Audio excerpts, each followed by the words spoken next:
shadow. That, and what do we know about a shadow? A shadow is harmless. You fighting your own shadow? You fighting shadows? And then it says, thy rod and thy staff shall comfort me. Not my own rod and my own staff.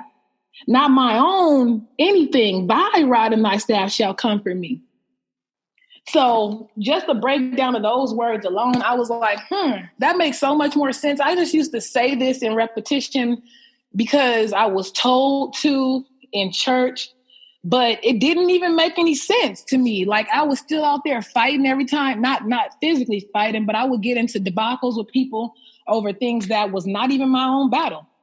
And I used to be like, well, it's like, why don't these words really mean anything? Or why is it that God is not delivering on his word? And the truth is, it's not until you have to break down and understand what it means. And I was like, So, interesting, right? Then if you fighting my battles, then what am I supposed to do? You put on the armor of God. You're supposed to stand there on the line while he fights so that you can be protected. And let me just say, excuse me, these pieces of writing, being the Bible, the Holy Quran, and whatever else that we use in other spiritual religious practices, were put here for a couple of reasons. Okay, God intends for you to know about yourself, about him, the higher power, him, her, energy, however you want to, divine source, energy, God, the divine, and for you to also know about your enemy. Why? So that you can stand against their attacks. So that you can also know what God intends to do when they do attack. Also, for you to know yourself so that you can know when the perpetrator is about to attack you. I mean, like, come on now.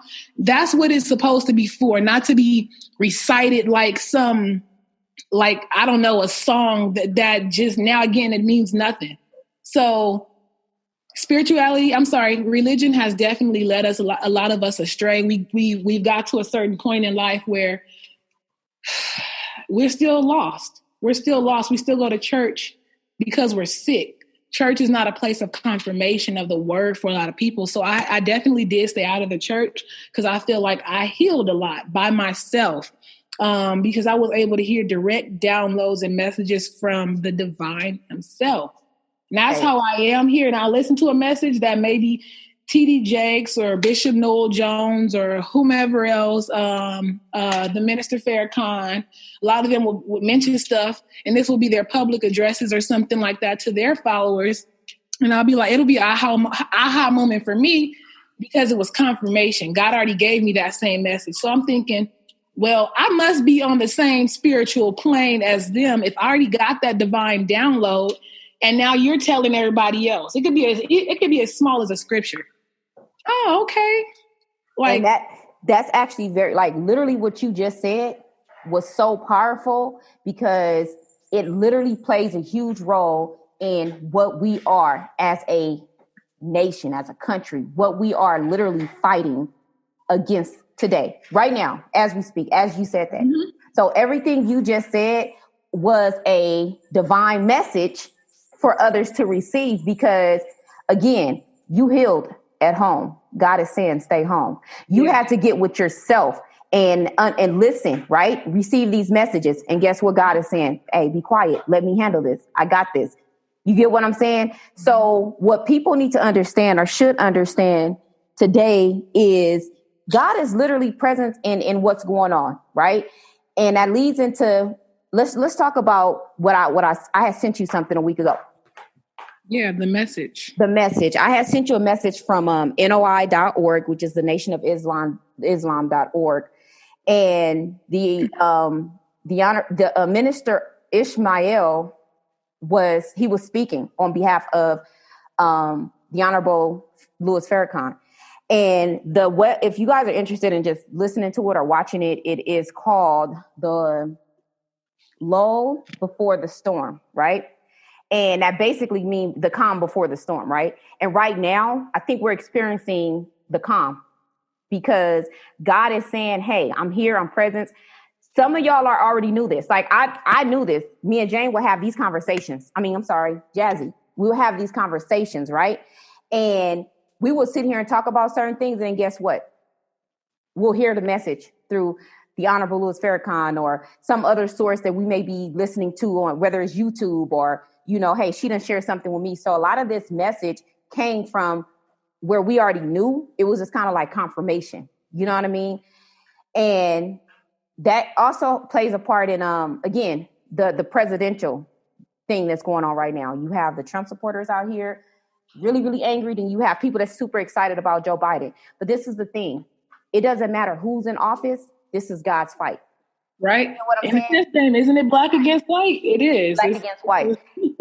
I'm not even trying to be funny, but that's that's facts. That's facts. It is blacks against whites. And listen to this. Don't take it personal, because we're not saying all white people are just evil and effed up. We're not saying that. You get what I'm saying? But what we are saying is we're going to call a spade a spade. It is white versus black. Oh, I just came up with something else that just literally hit my mind. In the game Speak on it. It's like for real. Hashtag cliche. But speak on it. Crown season, baby, because in crown season, we are advancing to the other side of the board and you're going to have to queen me, baby. For real. And that's where we are. And our people are about to be. This is the thing. People are so afraid right now to where they think that, okay, we know this is the end of the world, right? But the end of who world? That goes back to what we were talking about a little bit earlier when it comes to spirituality and what you believe in. So the Bible talks about the end of the world. The end of the world for who, though? Because now the black man is being ushered right in. Mm-hmm. However, we still got to be careful. We still got to take certain steps. We still got to make sure we got our ducks lined up individually so that God can open that door. Like, look, I told y'all I had y'all, but you got to believe in me. You got to believe that I am here. And he is. The thing is, for most people, they can't see it because, again, you got to be in tune with yourself. You got to align yourself. You got to sometimes cut out the outer world, you know what I mean, and stop worrying about what's going on over here and being a follower over there. Sit down and focus on yourself so that you can receive these messages. Because I'm telling you right now, when God shows out, he's showing out right now. You get what I'm saying? That message, it was a key thing that I took away from that. He said that Kamala is literally a heartbeat away from being the president of the presidency. What does that mean? You know what that meant to me? We got to protect ourselves, meaning we don't want to go out here starting stuff, provoking things. Let God handle that part.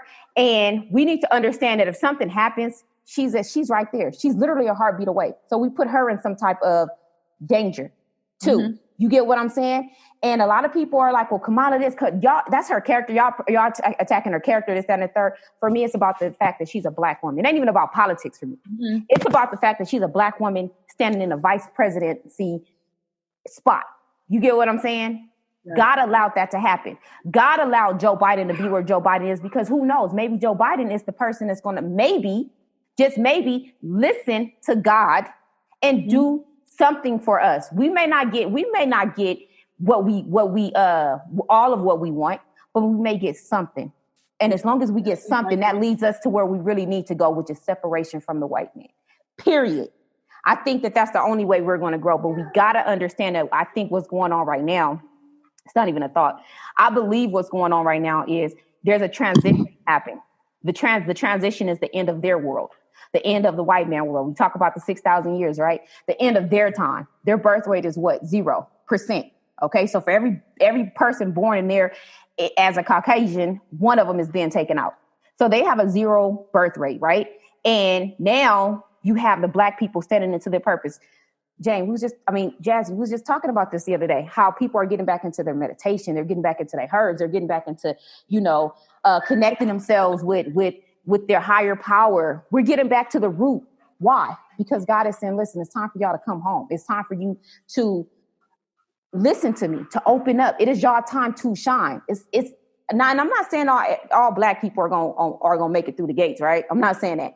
But what I am saying is those that are deserving, those that are listening, that has connected, those that are doing right within their community, within their own, they have a chance of changing, of being here after all of this warfare is over. This spiritual warfare is over. So when you think about things like that in your beliefs, like understand that spirituality and politics right now is literally going hand in hand. They're together. You get what I'm saying? So we got to take everything. I'm sorry, go ahead. It's coming to an end of that, of the world that we know, like you just mentioned, but we all look at it and we all use the words in fear, right? But that's not why God put the words there. That's not why. And the words are not put there for you to be afraid. It's supposed to be substance for you to know what you are up against once again. So politics is about to end as we know it. Like the way in the world, I'm sorry, but that's my intuitive thought. I could be totally wrong to some people. I feel it. Some people will probably say this girl has no idea what she's talking about, but I really feel like the way that we have been doing politics is going to end. I'm telling you. I'm gonna put it to you like this. I watched Purge election year. I was gonna touch somebody. I was watching Purge election year, right? And I was like, well, I'm so glad that none of this happened during, like the election year. Like, I don't know if you've seen that movie, but it was pretty crazy. And it's just a free for all for people to kill whoever they want to for a 12-hour period. And I was like, okay, that didn't happen to us, right? But I was like, wait a minute, I'm lying. That really freaking did happen. It happened for 4 years. They have 4 years to purge us, to kill us for no cause, to not be persecuted for what they've publicly done. Let's make, because they've always killed, but just to do it publicly with no shame and nothing happens. You just hit it publicly. It was definitely election year. And I feel like in the movie, the senator who took out the founding father, Kamala Harris, baby. Kamala Harris. And this is not to incite anything at all, but we have to stop what is going on. The founding fathers were killing people. They had their own, I feel like, immoral justices for why they did what they did. Whatever, but it was inhumane. Here we are literally doing that. And it was not in just the election year. It's especially been for all of our lives, but especially during the Trump administration, did they allow public executions to happen day after day after day on our social media threads for everybody to see. And if you haven't noticed, even with that, have you noticed even with that, the flags now on certain Twitter accounts? You get what I'm saying? They're flagging certain things.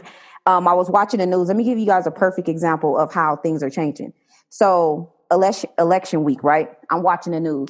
And as the votes are coming in, I'm noticing that even the news people or casters or whatever, reporters, they're even getting a little bit more outspoken against our current president, right? I don't know if you noticed that, but prior to election day, and those numbers coming in, you wouldn't hear them talk like that. You wouldn't. So I haven't been watching. No, I haven't seen it on the news, but I had a personal encounter in person with. Yes, let's talk about that. Let's talk about it. Girl, so I had to go to the bank, and I made an appointment to see a personal banker. Because we ballers like that. We got to make appointments. You know what I mean? I'm not about to waste my time. However, whatever, neither here nor there. I made an appointment. I show up for my appointment. And over the phone, the branch manager said, when you get in, just ask for me. And I'll be right with you. So, cool. I did exactly what he said. I went to the branch. Excuse me, I'm here to see branch manager such and such. And the guy said, okay, go ahead and just stand right where you are and we'll be right with you. I'm in the front of the line. There is a long line. I'm aware of it. And I asked him, do I have to stand in that long line to check? He's like, nope. If there's a line, just come straight up to the front and make sure you let them know I'm here. Let them know that you're here for me. So I did that. The first lady in line, who's next to see the teller, takes off her mask to tell me, excuse me, you need to get in line like everybody else. You're not in line. And I ignored her. Turned around, mind my business. She proceeded to say, yes, I'm talking to you. You need to get in line just like everybody else. You don't have the right to just walk up to the front and get in line. I said, I interrupted her. Excuse me, ma'am, I have an appointment. She's like, I don't care if you don't have an appointment. You need to get in line like everybody else. And I'm telling you, girl, my blood was boiling in that moment. I'm like, Lord. Oh, God, why? It was a test. I passed the test because I wanted to call her so many